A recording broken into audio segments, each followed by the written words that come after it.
interested in your journey Yes. on how, from that high school, how did you figure out you wanted Okay. to do what you're doing? Yes. Why the specific thing that you are doing at the moment? I've always been artistic Okay. and creative and love to think outside of the box. So when I was in standard 7 at Marinsky, they did what they call aptitude tests.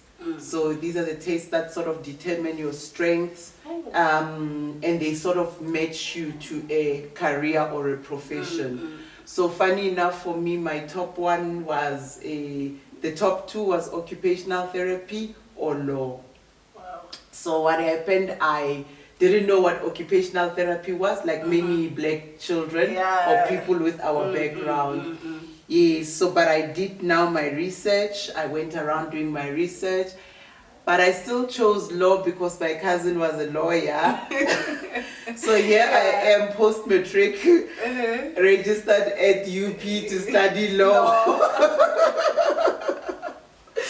So on my record, it can be put that I did law for 1 week. So you did law for 1 week? I attended law for 1 week, and I don't know if it's the Holy Spirit or a voice that said you don't belong here.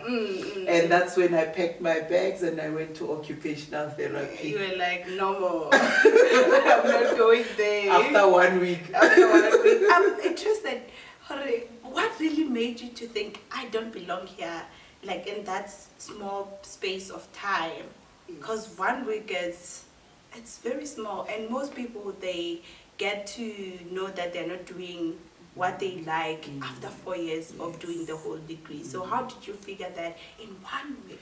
That's what I say, it was like maybe a spiritual encounter, but I just felt I do not belong in that class or in that setting, and I was convicted, maybe because occupational therapy maybe was number one choice, but because of fear of unfamiliarity. I mean, we all know a lot of lawyers, but you can't even count the number of occupational therapists that you know, especially back then. By the way, this was like in 2000, 2001. So that's a good 20 years ago.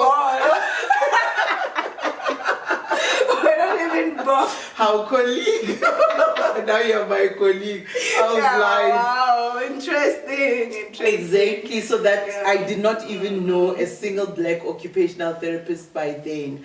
But I think maybe sitting in that class, I said, why don't I do this thing that I don't know anybody to have studied or to have done? So maybe it was to venture into something new, to try something new. Because like I said, in my family, we were already having lawyers, but we didn't have an occupational therapist. So maybe it was like, you're going to be the first occupational therapist in your family. Wow. I think I should say I'm impressed. I'm impressed.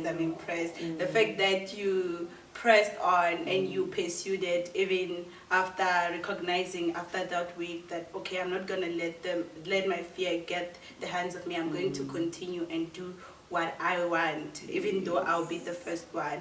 I'm ready to conquer the world. So that for me, guys, that for me is it. That for me is it. Wow. So